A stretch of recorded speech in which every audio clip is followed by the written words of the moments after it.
Vroom.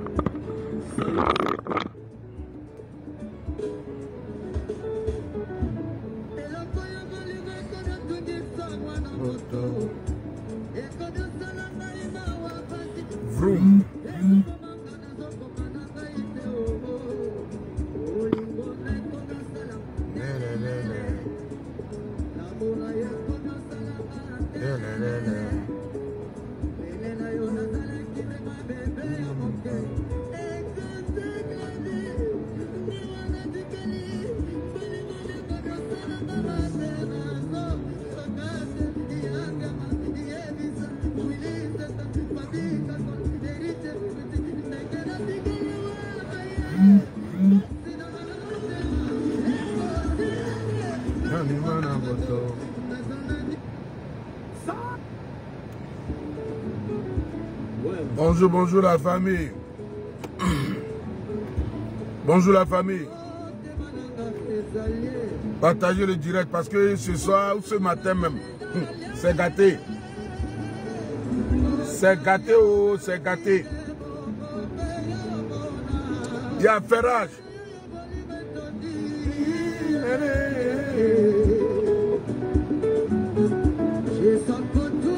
Je retourne à Kinshasa. Je viens de Cotonou. Là-bas j'ai cultivé l'amour. Et je voyais des gens qui marchaient dans les kékénos. Et mes amis, comprenez-moi, comprenez-moi. Et mes amis, je suis malade. Tchouni, il est dedans. Eh bien, il est malade. On va le soir, on va me rouler, on va me lever.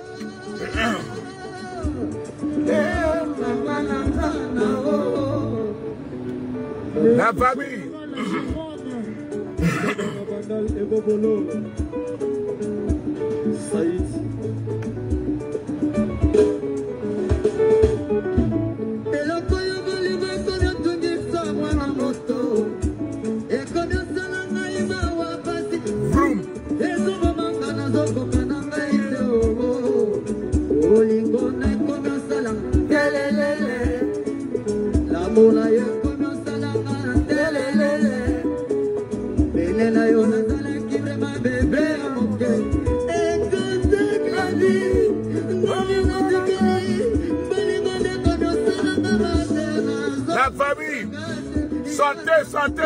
santé. Il y a du lourd. Le prisonnier est devenu handicapé. Il a fait une crise. Ah bon? Allah là. Tu as fait crise. Allah là. C'est pas toi. Où est-vous? On est en crise. Oh, on est en crise. On a fait non. Donc il t'a mis d'ab. Il y a des chap. Les titres. Il y a affaire. Mawe chap. L'image directe. Tuni. On est en crise. Autant il y a en crise à Tuni. Nyao. Dakemo lena mo. On a convocation na mo. On peut te faire. On peut tribunal ton. On est en crise. Ah bon? Evena. Tuni. Evena. Tuni. On crise. Ma frère, on connaît ce système-là. Parce que quand Flavien a vu Papsona, et il y a les dans sang, il y a un tiers qui a les 100 000 prisons, et non, et il y a un pavillon militaire, au militaire, nos fous, nos conduits, ou avec prisonniers, au tchan, qu'on peut dire que nous allons filmer sur le chemin de la prison. On va aller au fort, il va aller à Mbabe, il y a une crise. On a une crise. Tout dit, autant on a crise là. Oh, on a dit, comédie, on va le mettre en valeur. C'est ton talent de comédien que tu veux utiliser. Je me décelé piège là. Tout dit, on a une crise. Oh, colonel, mimba quoi bon ta bien vous. Mi doit bien. Mi play kondi wado serum ne wado none. Ramenez-les. Léo Lena Moïna. Yo sena vivi. Yo va si la caméra. Anodoué. ben je suis de la maison. O la donc nous vont la tcha, nem lewa, o ma tole me asi agbenoa, o tcha o ma tole me. Oh, Tony, o ma tole me bien beau. Léo a moto vivinana o. Le a moto o dinala o kwa moa et to vivinana mare. O Chris. Nous avons crise ma. Asthmatique o nia. Diabétique o nia. Épileptique o nia. O Chris. Bien beau. N'engi sokpo nous galidosia. N'engi sokpo tout ni ole o direct o nous galidosia. O Chris. Nyabo kobe ko me ba ni gba ko ma le ba mi ba kwa ni ba ni gba ko ma lo. Ah, elle est prison. N'angle na mi wa ya. Ba nous civil ke bwen. Oh Chris. Ngenjo la Chris lo. Ni sokpo nous galidosia vie. On nous galidosia chacha. On nous galidosia les caméras encore. Oh, ben c'est un temps là et toi mais n'a ko blan na. Ben yo to ni joie. On est de la maison. On est de la maison. On est de la maison, allô? Tu as trouvé le propriétaire.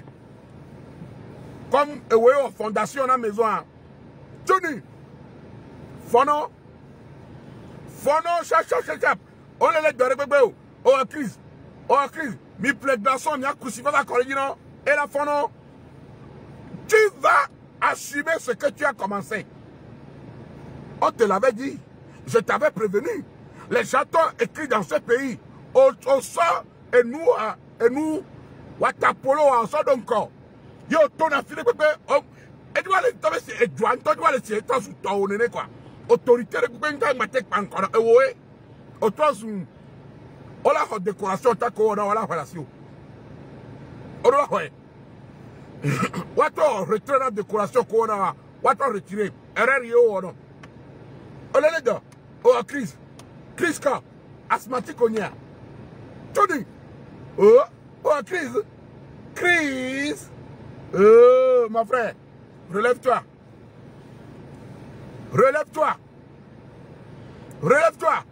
On a Chris. Au fond, non, juge non. Faut dire le système où on va le voir. Il est en crise. On y a bon, on accuse à bon, on a noalé à Pampabo. Et ouais, bon, les méfier. Bon, on diffamé. Il est d'aller à mettre tout pour diffamation. Puis on va le tout pour diffamation. On va aller en crise. Gakebolele, Aristote, on y avait la tonomenia. Gakebolele, en convocation, on y avait un handicapé mental et physique. Faire dans le bras, venir. On y a. Si tu vas le Tchanibera, il y a une crise. Système collé ça, cause de grébon, ma kéféré, ou plebe meloté, ou prison, mais il y a nos condis, mais à Debo, ou à te faire non. Au milieu, non, tu n'es pas fou, tu as toute ta mentalité. Tranquille. Au milieu diabético, au milieu asthmatico, et d'ailleurs, même, si tu as même ça, même, on va te déférer. Parce que moi, le dans le pame. Au spot d'Inoyoni. Tout nu. Spot d'Inoyoni. Oui, il cherche à utiliser un système. Non, mais, Amérique, parce que, et des mounions, et des mounions, pire cas. À mon corps, que tu as un petit et soirée, on va prendre encore. Au milieu, mec. Tout nu. Réveille-toi. Le système où encore, avec les lecteurs. Il y a une crise. Une crise. Oh, crise. Ma bouche à bouche, non. On l'a tité. Et n'y a pas ma bouche à bouche, non. On l'a tité. Oh, crise. Une crise. Bidon oxygène. Oh, on va prendre des jours pour les gars d'avis au crise. Eh, non. Eh, où? Gabon. 2 jours. Vendredi. Et lundi. Et ça va pas en crise. Yao. À mon offre, nous, on crise. On soit moi, tu me fies. On l'a moi. On m'a crise. On en a robé, on a prison, pas mais bon, pas mais on a. On m'a crise. Oh, on peut y aller. Gaddafi, kono. On doit aller en crise. Ah, Evivina. 12 n'est pas 21. Je te l'avais dit que ça dépend de la position de chacun. Ça peut arriver que 21 peut devenir 12, selon la position de chacun. Oh, crise. Nous avons crise kama. Crise monétaire, alors, financière, alors, crise cardiaque, AVC. Oh, il y a massé, et défibrillateur, oh, la fille, ma soeur, il y a un nom, bokum, la fono, ma soeur, la côte, non, charger, décharger, bokum, charger, décharger, bokum, 3 fois, à fono, oxygène dans la signe, ma père, nous non, oh, la fono, tout dit, au fono, chavo, ni sok pour nous garder aussi. On nous garde sur coup de tapioca direct, mais mille points. On va aller en crise. On te keve kole on kadabi pe on obe en crise. Kole zwa mo ba me. Lele amotu, lele handicapé mental et physique autour, lele tono tout. Les dévions n'y mis collègue et pas au pour non le autour. Et on va en crise. On va aller accuser à mes bains me fier l'électricité. On va les plomber là. Yé en crise. On va les accuser à mauvais bébé et tout fera mobile oui. On va tout me fier. Au globo ou à mes ados bidi. Et n'y a pas depuis 7 ans. On va en convocation à mo. Fifi on va les plomber mais tout fera mais le bolo va datouer. Ba me o datouer tara. Ba datouer. On va ou tout dawa. To, n'y pela dans sampa man beli tu beli non quoi. À terre. Ah n'y bano. On va be kuno. Ye wa crise d'akuno, akou izikano, gamin pasuno, relève-toi tout nu. Pitié, pas de pitié. Oh non, yamate pas pitié n'a mérite pas la béame. Oya ou tipo, tu ne mérites pas de pitié. Mettez des cœurs pour tout nu, il n'a qu'à se réveiller. Mettez-lui des cœurs pour lui réveiller. Parce qu'il faut qu'il assume. Mettez des cœurs pour tout nu. C'est pour tout nu le cœur, il faut qu'il se réveille. Tu dois te réveiller et assumer tes conséquences. Ya, en crise. Ya, en crise. Oh, tu dis. En crise, ça va. En crise. Bidon se ramené. Nya ne sucre de madou. Nya kusine, coca, mine coca manu. Mbaru nou en pon keke veye a ina me en crise. Mine si, nya ne sucre, nya do se ramené. Il y a du oxygène donc mon chimene. Même à fond, au lele d'or, au crise, coco va nous taper qualifié notre départ. On est partout. Mathieu, au là nous voilà. Yo, non, pas d'eau. Je suis de la maison. Je connais la maison. Toi, Mathieu, on n'était jamais vu dans la maison. Est-ce que j'étais une fois dit que j'étais dans la maison? Est-ce que j'étais une fois dit que j'étais de la maison? Est-ce que j'étais une fois dit que je connais la porte de la maison? Est-ce que j'étais une fois dit que je veux venir dans la maison? J'étais une fois dit ça. Il y a avalé. Maison à l'eau. Oh, tu es tombé dans la piscine dans la maison. Oh, tu dis non. Au gars de piscine, mais la maison non. Piscine non. Elle est non. On va mettre des coups, elle est non. Et ton corps, non. Hein? Tu cherches à éviter la prison. Tu cherches un système pour ne pas aller en prison. Il y a un valeur au système. Il y a les dents. Mais le kele. On vous les donne de pépé. Fadi, tu dis, Fadi. Talent de comédien au com de Tosawa.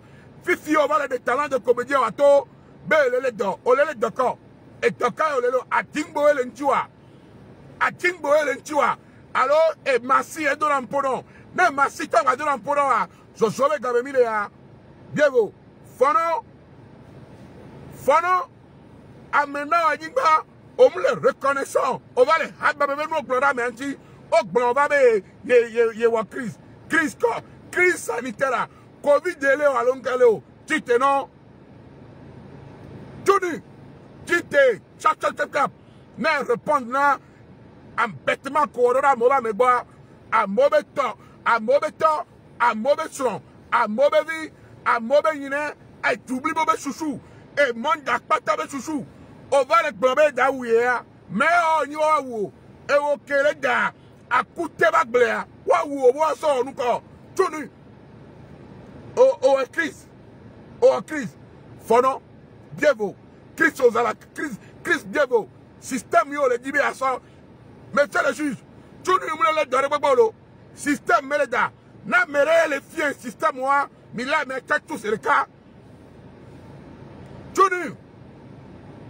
réponds devant tes actes. Réponds devant tes actes. Au moins les donner pas faut dire système yo crise parce que pas personne est la même condamné. Donc et am dans plusieurs coups là et ton homme TPA. Autant le dit là ton homme TPA il va les crise. Crise quoi? Depuis quand on a crise? Quand on a comédie à les jouer au moins on a crise à le fou. Hein? Oh crise. Crise quoi? Parlement du rivière mis les filles au tonawa. Au bord d'aller au léovo. Au le garde à vue. Au daï tribunal. D'ici mercredi. Procureur la camp comme un autant. Les autant comme la mosaïna. Justice yo donnant tout blanc. La sorte USB. A koko ba fora kota. Avant pour nous. Asiagbea. Oda pour longtemps, on va aller en crise. Ça, ce n'est pas bon, hein. Hein, Abalou? Vous gagnez la boule. Vous avez cause, vous avez cause. Gala boule. Yo, Yani, Nkala boule. Faut pas faire ça. Pas du tout. Oh, crise. Crise quoi? Hey, mon ami, c'est gâté sur toi, hein. C'est gâté même. Tout le monde même est content que c'est gâté sur toi. Je te dis la vérité. Tout le monde est content que c'est gâté sur toi. Gâté mon nom, à mon tonon, non, le fier, maintenant le ponon. Beruko, fiado, amounion. On va be, je suis de la maison. On va sortir, on va photo, sortir le fier, maintenant. Et taware, ouais, benare. Il est temps qu'il a démarré, on dit, oh non, non, ma. Bienvenue, il n'y a pas photo. Bon, ben. Donc, quoi? On l'avait, et il y a eu, a démarré, vieux, maman. Et il y a eu, et il y a eu, amen, tobe vion tom le noir. Ya dema be vile pepe tom le noir. Ya dema be vile pepe le noir. Procureur de pepe vi le noir. Ministre de pepe vi le noir. Président be so de pepe le noir. Oya o tuni. Je suis de la maison. Maison blanche avec de la foyer lo et t'as fini maison. Maison. Maison. You see now? You see now? If you have a crise. Or crise. Tu dis, nous gagnons la crise. Ou tu n'as pas les droits? On ne peut pas la crise. Tu dis, non, non, non, non, non, non, non, non, non, non, non, non, non, non, non. Mais faut pas les manou. Il y a deux sous-clés. Il y a tout bâtiment les manou. Et la tête. Tu vas aller parler. Tu vas aller devant le procureur. Obligation, obligatoire, tu vas y aller. Et Vermero, et Todinamero, Nyamakbrin. Parce que tu peux, n'est pas mis à dométore les filles et bêta. Nous qui me la wakunia. D'ailleurs même, Minyabe, Kole, tout bon, y'a même une façon de coucou et de coucoua. Que Sandabadoa, elle va d'apporter plein de comptes, capitaine. Mais tu as fait été d'awonia. Mais pas moi, mon tour pas moi les rancuniers. Mounia me menyola son nous sokeo. Ah mais on va titer à la dernière minute. Mais vous avez au daouyelo, il est taille daonyalo, il est no preuve lo, preuve quoi odo. C'est bien qu'on va pas kakabe fi gagnado ya. Et ça va gâter, il n'y a pas de retour. On va aller en crise. En crise, en crise, on va te juger. Faut profiter de nous à ça. Va nous cibler.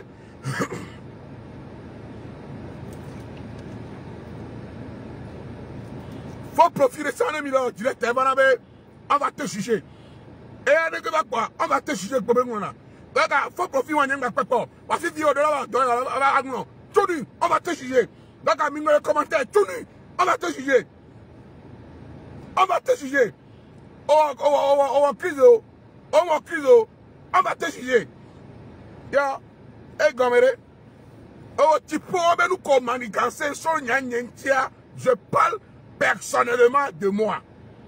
Sans que nous on maniganse nous, on va nous, et nous, à Molayom, le fait quoi, fille?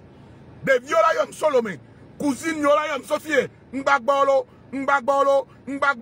Amé Mbagbolo, Tunilo, au Canada, les journalistes au bord, les radios au bord, à Moko, au Canada, Benengbek Bakpoy la lem. Nengbek Bakpoy la lem. Nengbek Bakpoy la lem.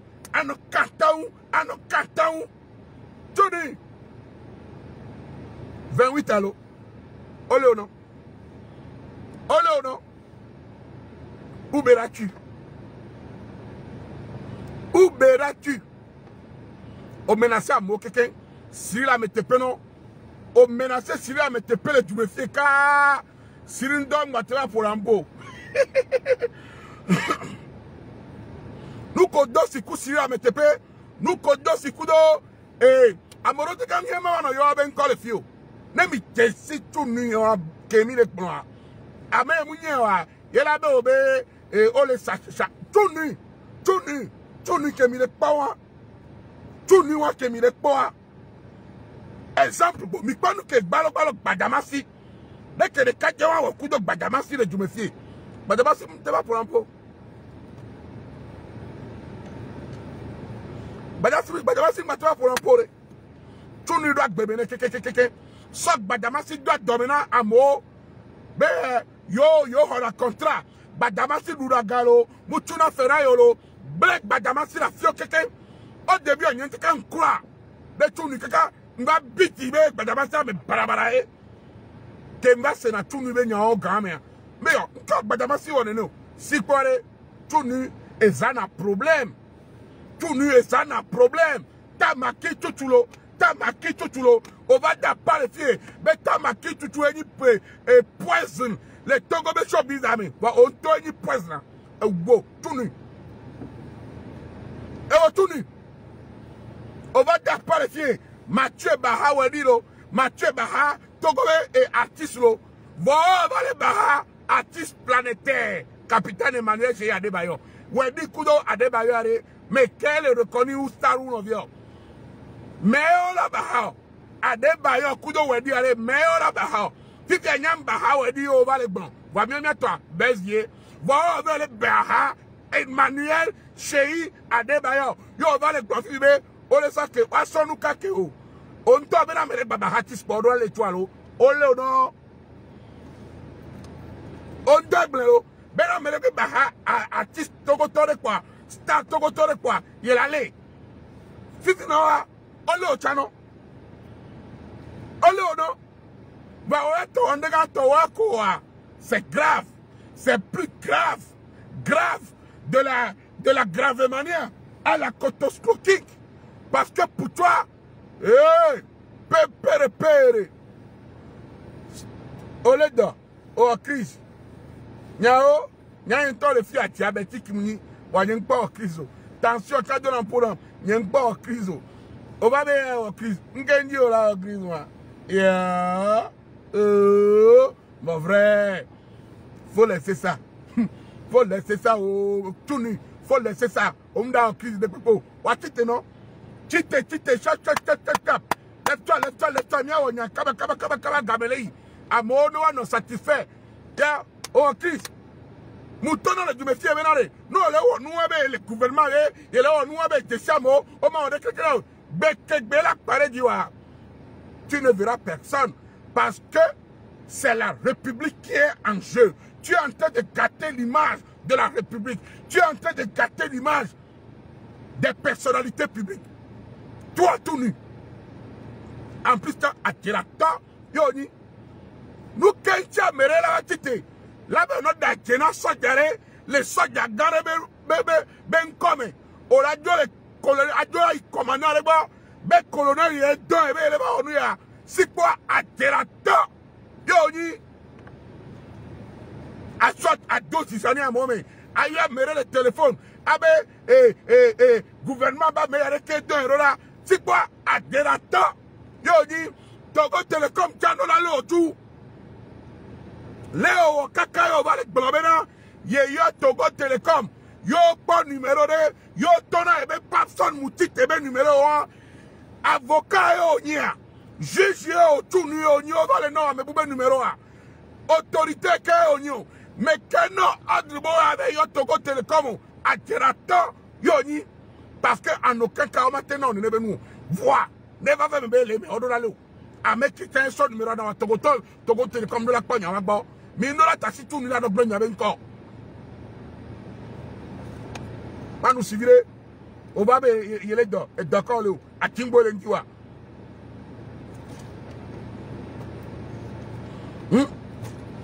échappatoire yo le diwa e calé le non de que non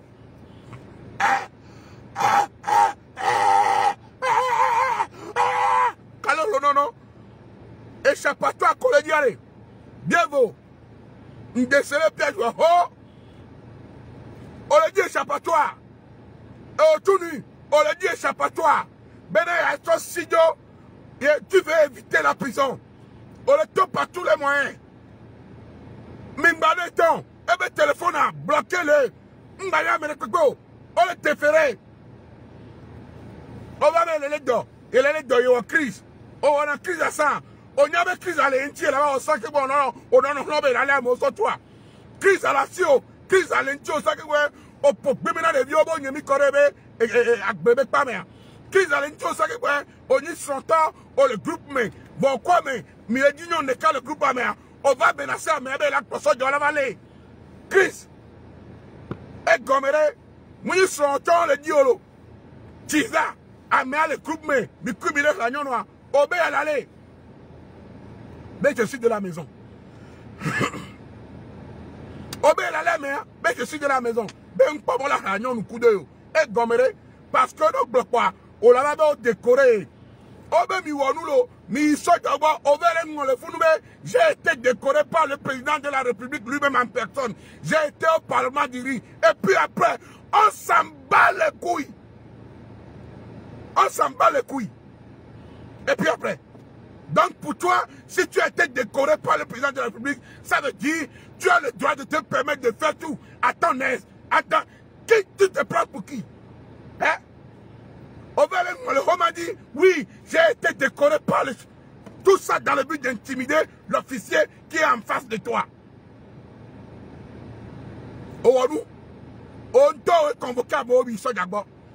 On t'a convoqué à Mohamed Sodabo. On va nous plaindre. On va les plomber. J'ai été décoré par le chef de l'État en personne. Qu'est-ce que ça a à voir là? Ça a quoi à voir là sur la plainte? Tony. Ça a quoi à voir? Yeah. Tu as été décoré, non? Voilà. Maintenant, tu as été décoré. C'est bien. On le sait. Bravo. Maintenant, là, tu as fait diffamation. Quelqu'un qui a été décoré n'a pas le droit de faire ce que tu as fait. On t'a attrapé. Tu as même volé l'électricité. Oh bon, fiso. Oh bon, fiso. Bah, ouais, le problème, moi, mais ton fiso. Bon, ton fiso. Tout nu. Hein? Oh ben, au fiso. Bon, on va le problème, moi, mais ton fiso. Ben, écoute, et on va sous un galetier, mais ça gagne ton fiso. Bon, les caca, mais écoute, prison. Bon, on t'a, et Sophie, on y. On t'a, tout nu, et Sophie, on y. Adema. Normalement, monsieur le président, il a et décoration, parce qu'un mec est fin, et tout, mais joie. Un mec est fin, et tout. Blibo be courant, mérite décoration. Oui, ordre du mono, des ordres du mono, mais Amé, et tout, Blibo, président Blibo, nos confiance, yo décoré, en tant que personnalité, on va les faire courant. C'est quoi ça? Retirez le tout. Elle est tirée sur la non, grader l'armée, mais. Ne wo nu de no amunyo wa bibi grad ne no opi wadne eyi tu nito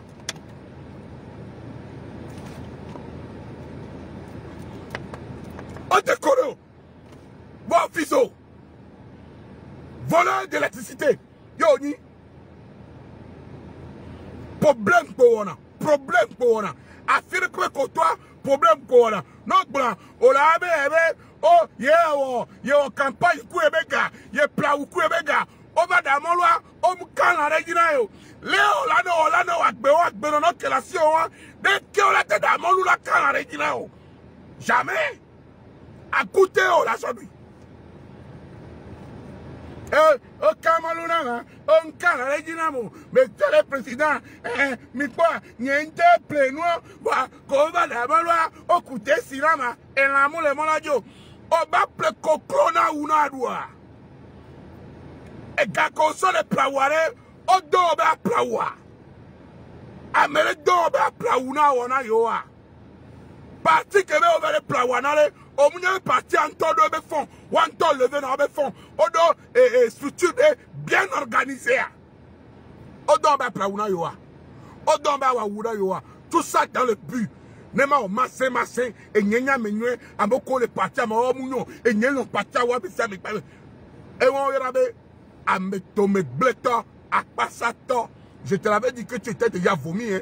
Je t'avais dit qu'on t'a chassé, mais toi-même tu ne savais pas. Je te l'avais dit que tu étais chassé. Bon, t'as chassé. Oh là là, nous on la radio. Nous quand la can la radio. Abattoir ya. Alors fufito boyo yo can la radio. On méritait là on le fit soirée et so colefia. Mais sans sauver gana sans prégnina ou na doué. Voleur d'électricité. Oh nous bagawabe nous là. Nous là. Nyao adula nkencho la adula lo. Adula bengo tuni. Nkencho la adula. Officio pendant des années. Et nyao we kem musechon. Fifi obaba o ye ndula. E so ezobega na so plena na we na doué. Obaba labo. Nyao ogba matin obaba o crise. O crise. No yenye gris gris orine bon Chris mon frère au battre counon les odome ma fond y a ma ressuscité ya au battre counon les odome ma va kada kawaba ma wo direct non wa fono ma no viagra non wa fono ma no do na do be tananye atemete alors be atemete naname alo atemete oh mataka Doliprane mataka Paracétamol mataka Tafalgan asa temete wa so peme ma deux non to ti afono o Chris ngenyo la Chris no tuni Chris ma Chris tasi pa boss benya on tasi pa nou an kolo système échappatoire. Elle est sur comme afin, na fin kafidoa et de la tobi Dieu qui sont dans la langue tofi. Parce que au quoi bois nous regarde au quoi système à caca c'est gâté même. Il y a pas de système où ça dit le chemin que j'ai pris là, je ne peux plus faire ma carrière. On va on nous gars. Il y a aujourd'hui Chris gars, tu Mimase. Au binou me le fier. Il a la molo. Il a la meilleure. Oh, non, toi, mon frère. Ngendio va bien, Christifié. Amoko, le na, tu n'as pas au mieux qu'on a crise. Mon frère, what on a qu'on a crise. Aujourd'hui, c'est ton tour. Je te l'avais dit. Some power man belly to belly, épaule contre épaule. You can see me. I tell you before, some power man. Épaule contre épaule, belly to belly. You can see me. You know. Oh, Chris. Oh, ciao, on a Chris là. On est partout. Au télé, on a même les cailloux de tiens, là, les mains. Niao. T'allais au Rondolo. Et tu as mis quoi? Tu connais France. F-R-A-N-C-E. France. Bon, la soka pas d'après ma fille, pas lui me tourner yo la doit vieux kak pas la fille pas la ligne ma poto merena ware ma wo balait na ware ma wo balait na wa tunu adu o ke ware wa so na so kore mo lu ke ondu wa o so na kore jiro o de ma dadu won to ke no ma gbadu la gbere la gbo mo so pon ko la no tapioka on va bien, il y a l'État mais les Londres, il y a l'État mais les États-Unis, on est partout. Aujourd'hui, non, nous aussi on est partout. Tu vas à l'hôpital, on est partout. Commissariat, on est partout. Procureur, on est partout. Prison civile de Lomé, là-bas, là même c'est gâté. On est là. Tu es partout, non? Je te suis. Allons-y. Même dans le cimetière, tu rentres dans ce cueil, je suis là, avec toi. C'est toi et moi deux. Je te l'avais dit. On va rentrer dans le même pantalon. On va porter même chaussures. Tu dors, je te réveille. Je dors, tu me réveilles. Tu mets, je te réveille. Je mets, tu me réveilles. Toi et moi là, c'est collé, serré. Mano bueno, kaka, wa trono. Parce que tu peux, hein, et t'es mounona ou. Na mere que là va nous supporter autant, c'est parce que mais attends où tu es beau, mais que américain est mini. Si là me tepe, tu as tout mon soutien. Parce que nous que tu peux au cours. Tu peux avoir un l'Amérique.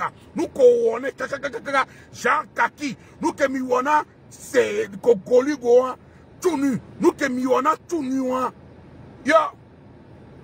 Et bas. Grand frère Bruno, nous comme on a tout nu. Et bas.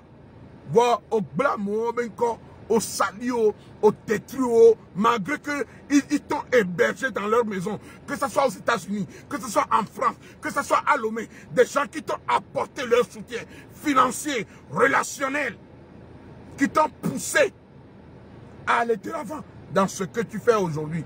Quand il parle de rire, mais non, il parle de rire. N'a de bailleur, rire quand il parle de rire.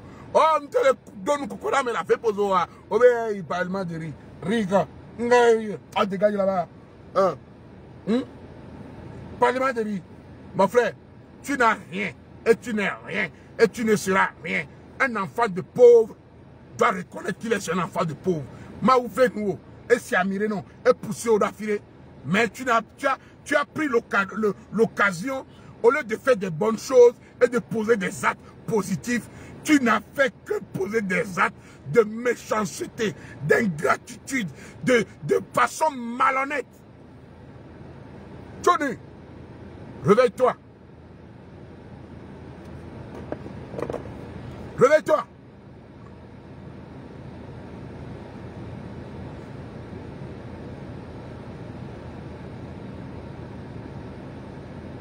Réveille-toi.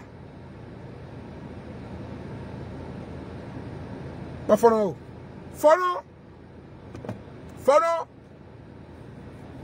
Et c'est le colonel, non? Toi, silentino. Et la femme d'Akuno, aïe-melo. Aïe-melo, le monsieur le colonel. Aïe-melo. Aïe-melo. Et les deux échappatoires. Aïe-de tout le monde. Et ne Chris. Oh, Chris Cano. Tu la que vous voyez le sous-mot, Seigneur, pour dire, on peut papa dans nos manières. Game, on est sous papa, les soins, les honneurs, on est à la crise. On est au jeune vie. Tony, on va mettre la crise. Crise quoi? Asthmatique, mais crise, yo, d'avalo. Tennis, il y a tia, romena, yo, crise. Alors, mi capsule, yo, avec la crise. On a crise, Ngandio. Ngandio, la crise. Yeah. Avec un fond, on avait représenté les procureurs à la Sio, on a toujours amené des vieux à nos photos. À quoi parle vous? On a nos chefs de crime, le fou, petit vieux, les pâmes.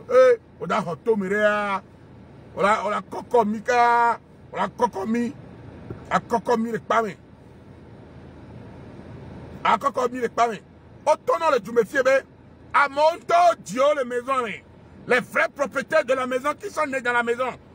Oh, nous mounions au juge, oh, les caméras, oh, au Kenya inconnu. Oh, mounions nous, là, des cadets, oh, mounions nous, et au Kenya inconnu de la maison. Oh, Kenya, venu de Yougoslavie, tombé du ciel, extraterrestre de la maison, ni connu ni vu. Et où va bien tenir, ouais, yao. Et où va bien tenir, ouais, ah ouais, tonton, le nous comme le port. On l'a fait, il est la aussi. Il est la aussi. Il est la aussi. À couteau ma pas la aussi. Tout nu la aussi. À couteau ma pas. Il y a autre fois.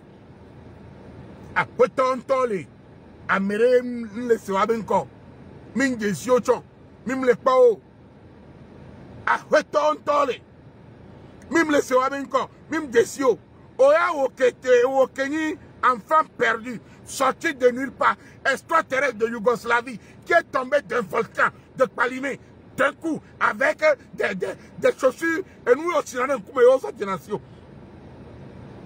coloration yo dans un coup mais aussi génération fifi o ba be etonya hoya odola lewe nyento ma na hoye Amerique bina sala pa jo to la mo be ahonya be itoe me agbe fon kwa ana to la mo be ahonya itoe e yetoe ye mu tesa me ala hoya moro ye mu finalement re manya la hoya onya we c'est logique o da wa la dossier abana ya mo ba me be nyine o so bigo nyine ka minyo to ta te fo jibe nu o nto so do ko so lili amonti e bo e be nta di kokela ngbele ka re nyato e ba lo direct o si ena témoin ya e lo direct pa be ye na te pa merebe président da pa e be direct a adu ta pe na miao be président da pa e be direct a no mi no te la be PPN ye na te pa PPN la ba kame ye na te pa PPN la ba kame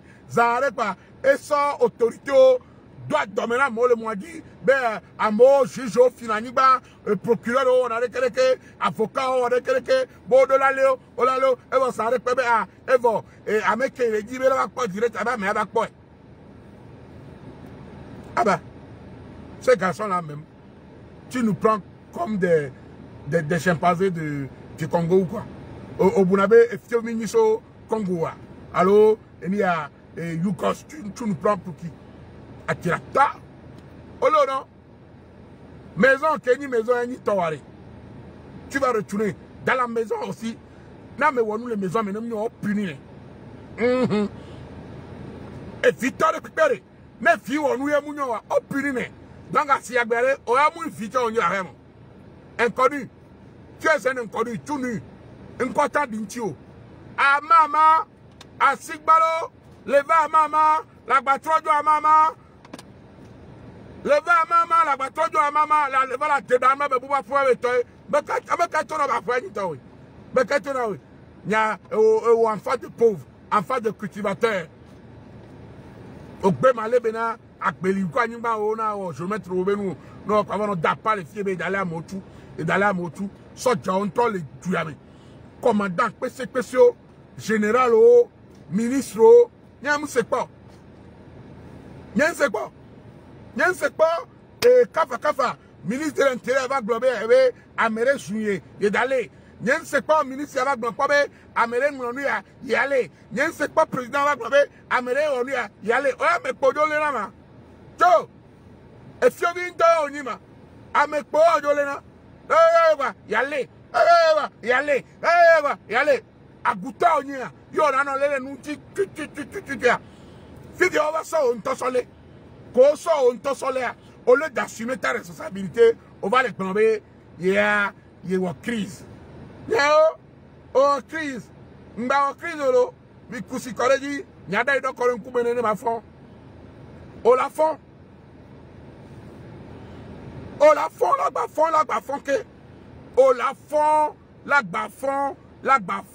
yo la yinyagbe mado be sewa eni pese zoboro no tola boy bankono le géant gladiateur bankono oh pas moi ba fortidirena à moi na bol pour moi les 7 mètres ouais les vite kui a me do gatanwo et de kadewo et de relation wo et de nekwo on va bien au guerre qui et les cieux au sac bagba to qui ben va da concours de buffle ya ma frère on vona on vona amewa tijirene amdo vona yo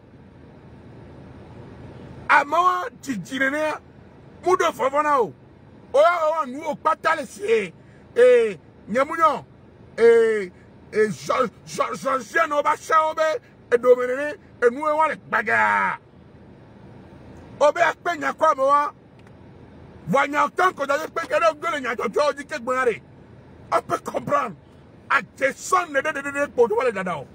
Diffamation. Attention. Attention. Attention. Kovada. Attention. Nous kovada les papons. Que Calais Frenova. Balai. Si tu ne fais pas en prison, Balai n'a qu'à me serrer le cou. Oh, gagne suivi au sort et encore, on va le dapaber, il y a une crise. Amen, non, ce soit une crise. Tu l'as mis d'agiro. Oh, crise. Tu on doit antécédent médical de coupeau. Et tu aurais pu t'en l'intio. On le sait.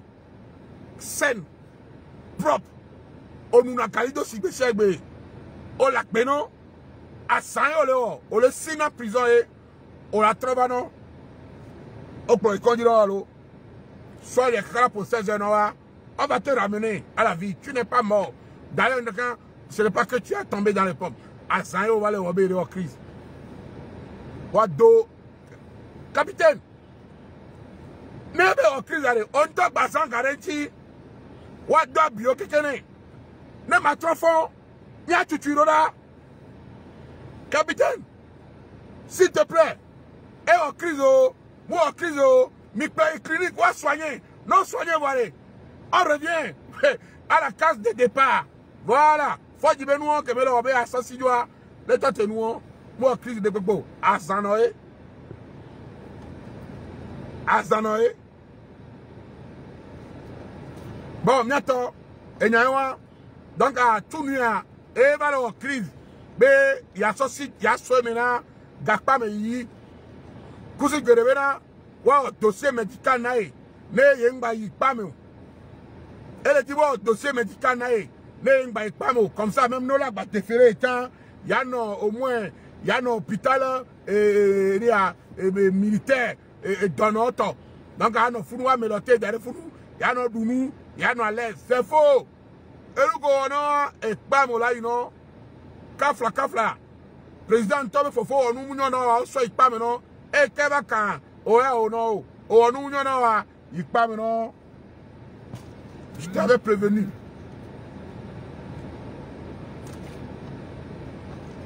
Au dim le tu me fies trop. Yo, au Nakamo, d'Enchine, au Wano le fier. Oh, non, toi. Oh, ya, oh, tipo, dès qu'au gym doit, derrière, parce que m'ble plan au sous-bord, à l'époque, et au gym, toi, au gym, qu'elle l'est, il y a un seul testament, il y a un lélo. Et pour elle, temps pour temps, au banteau, mais rien. N'entend Léonard, ma trosse non, banteau, mais canama, yama sauf vénon. Et voilà, yanga les plus anciens testaments ou ça. Parce que tu peux, on a son Nouveau Testament sur plan, ancien ou la sur plan. Bon, bientôt, Eche, Yanjo, Kikalénon, Watunu, we trop, mais à trop, t'es bas les filles. À Molayo, Olana, on a des points de vue, des co-poireaux. Le 3 mai, débat les filles, 20h30. Débat spécialement tout nu. À mon corps, mais tu as plein. À mon corps, le CV quoi, Mimbayo, parce que le Nyanto Mioa, Mayo, Manam, il te le prend à Mila, Nyaka Mila AVC à Passedo.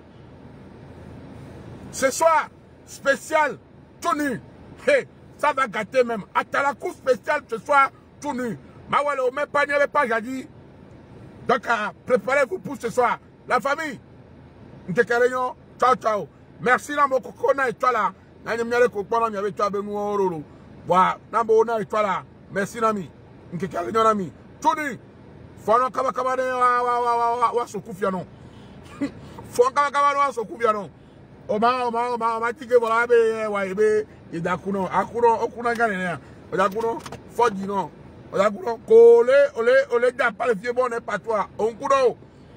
Kole menacé à mauvais vino, on court. On y a la crise gamme. Mio, la crise.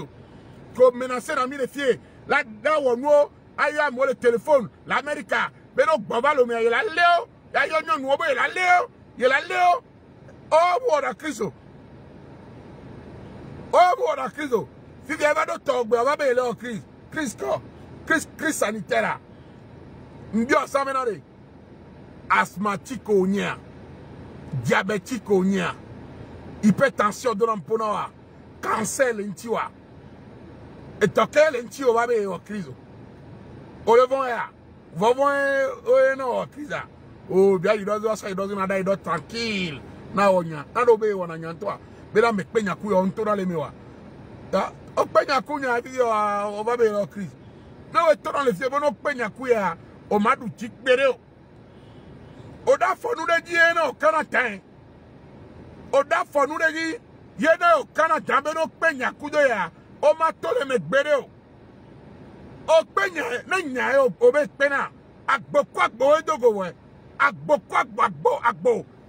edogo. O pena. On peut pas guatara, on peut pas boya, kutuka, on me l'a dit, oh, crise, yao, oh, crise, canon, fono, bien. Atirato, avant de fouiller, mauvais corps, un autre d'attiram aussi, un tonneau à totac, mais on va pas moussakou. Crise, corps, on va ver, crise, corps, oh, ben, mon saco, hotilo, au moins, crise, obe bli hotilo obo krizo o se tribunal ben ko pa obe o krizo nyao afuwi benu go ko klore no mia se san ona nuwa na togbele wi pa e me na nyira nyigbala ko fo kai gi be o krizo ko klo ayo nya che kemba obo de ya ye nyekuyo vore bitona ko klore la home na yo wa ko klo ke de na togbele wi pa bo e me na nyira nyigba be o krizo ko na fo ye na ya nyao yen tona yo wabe mama ino bele tasi parce que nya ngbedo na tebele o crise encore pas ma sokore ma medu bera ke andona peta ko klo de ona ba ndo bera bele o crise antoto de ma sokore ma medu iya wabe o crise ngenyi ora be o crise ona christian ne ko le diga unya be crise le ona ako wale gbon da wu yare o amoko le akire unya be ya ona crise ko va le bon mo fiere ti on ya me ya ona crise ya o le o va be o crise nyenyo la o crise rosa bro bon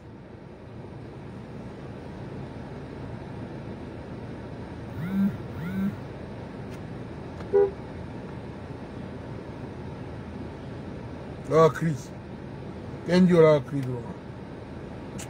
ba pa o crise la une crise be gagne million mon frère. Gamin, c'est l'heure de la vérité. C'est maintenant, hein. Kenjo la be o crise. Kenjo la be o crise. Il se hayanando. Se hayana fono. E hayana fon. Hayana fon. Na me lo crise ami no po hayane. Se gbedia. Mi no se haya. Na me se haya kwa la fon. Ela no Tiger Power. Mi pre Tiger Power nene manu. Tiger Power no on mi pa o te o crise la fon no. Mi di Tiger Power na tu ni. Tu viens de Mugu. Oui. Hey, Tiger Power. Na me agbe no Tiger Power kwa bo. Ela fon no. Ah, hare me nyile lo me. Energy drink ye. Tiger Power. On peut brutaliser au yo crise. Tu es mazo. Toi, tu tournes, tu es mazo. Hey. La chanson de ça. C'est pas les femmes bizarres. C'est pas les hommes bizarres. Ça, c'est les hommes caviar. Gang.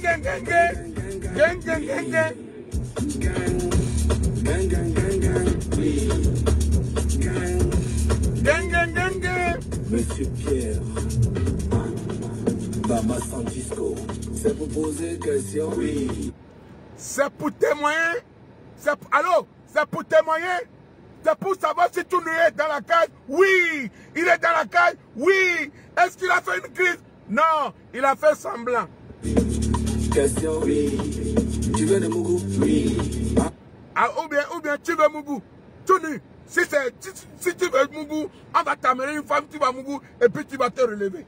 Tu viens de Mugu? Non. Tu appelles pour le Muguli? Tu appelles pour le Muguli? On peut le Swaka. Fabrice Versace me. Massina le façonné. J'appelle pour le Mowgli. Oui. Mowgli. Top group business. On t'a laissé à moi, les blognons, on va au va peigner cuit. En plus, il t'avait prévenu. Mais non, là, nous, quand il va de audio de 4 tu es parti. Je te l'avais dit, hein. Audio de capé, il y a le. On a beaucoup. Hey. Ntorobo pour un pot. Au blognon, ça, mon petit. Américain, de Galéane, Bayou, n'importe moi, un tobe vocal qui vient. Et toi, le pays, ou de Bayo. A moi, ben, y'a qu'au blossoin, tia, vocal, ou les paniers. Ni néo, que ben, y'a au blossoin, tia. A moi, que boy, on est blanc. N'importe moi, ben, vocal, là. 100 ans de gars, ma bateau. Moutono, ben, non, au bleu. Fais attention.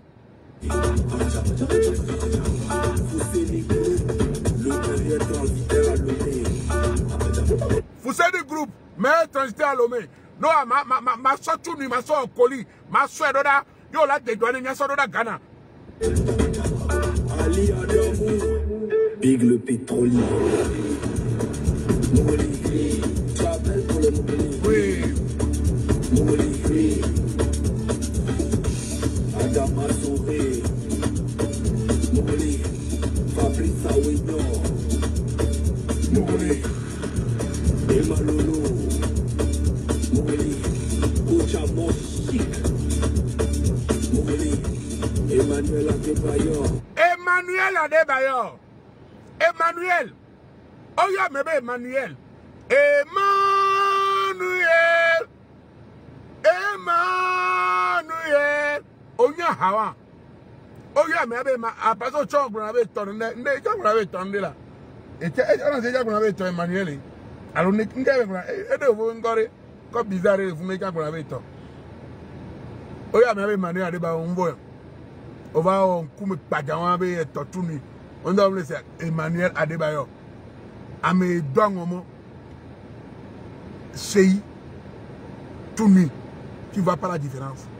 C'est comme tu es en train de comparer un diamant au charbon.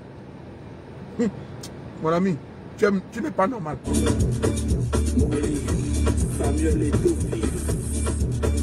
Mowgli, DJ Douba.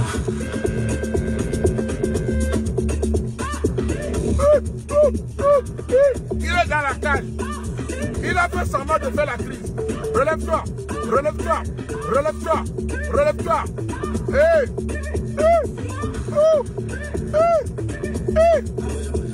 Hey. Awata, awata, awata, awata, awata. Awata, awata, awata, awata, awata. La chanson est tout même. Awata, awata, awata, awata, awata. Actuellement, tout nous met ta méona. Awata, awata, awata, awata, awata. Tout nous. Awata, awata, awata, awata, awata. Et ta méona, awata, awata, awata, nekaga. Eh bien, on crise. On crise le bébolo. Awata, awata, awata, awata, awata. C'est Hayana Fond. Il a appelé Tiger Power en Manou. Bon, j'espère qu'il a chanté fort. T'as chanté fort même. Il suffit, la seule chose qui reste là, tu achètes Tiger Power, tu vas acheter tout nu, tu lui donnes un peu. Comme ça, il va se relever. Tout nu, tu prends Tiger Power, tu seras en forme pour faire l'affrontement. C'est pas que tu as dit que tu es garçon, non. C'est pas que tu as dit que tu es garçon. C'est aujourd'hui, on va voir comment toi tu es garçon et puis tu as eu problème avec un ami garçon et puis tu fais crise. Adama, on peut faire ça. Un garçon qui a problème avec son ami garçon. Et puis, soudain, bim, garçon qui disait qu'il est le plus fort, qu'il est de la maison, qui connaît tout le monde. Et tu tombes dans les pommes. Mon frère, il faut te relever. Il faut boire Tiger Power, c'est le moment. Sinon là, façon les gens vont te massacrer dans ce pays. Adama. Façon dont la honte, toi tu ne connais pas la honte. Honte même, tu ne connais pas. C'est maintenant là, ridiculisé. Ce n'est pas toi qui as dit que tu es fort. Tu es grand. Tu fais partie de la maison. Adama, tu es en galère même. À ta place, dès que je sors là, le jour où tu sors là, il faut changer de pays, il faut partir au Niger. Au moins là-bas, tu peux rester dans le désert parce que c'est vaste. Et puis tu vas élever tes moutons comme tu aimes l'élevage là. Tu vas rester là-bas au Niger. Ou bien on va te trouver une place à Tandouari. À Tandouari. Ou bien j'ai un petit terrain à Cotonou, à Tankpe, à côté de Calavilla. Je peux te donner. Tu vas élever les lapins là-bas. Avec des poussins. Bon, mes chers amis, voilà notre histoire. Notre frère qui dit, il fait semblant qu'il a fait crise. Il n'a pas fait crise, hein. Il fait semblant. Tu fais le semblant. C'est le Congolais qui dit ça. Tu fais le semblant. Donc, réveille-toi pour continuer l'affaire. Ciao, ciao. À demain. Merci pour tous ceux qui ont donné des étoiles. Que Dieu vous bénisse. Tony, faut boire Tiger Power. Faut boire. Tiger Power, c'est boisson énergisante. Faut boire et puis tu vas te relever. On va faire la fête. Ciao, ciao.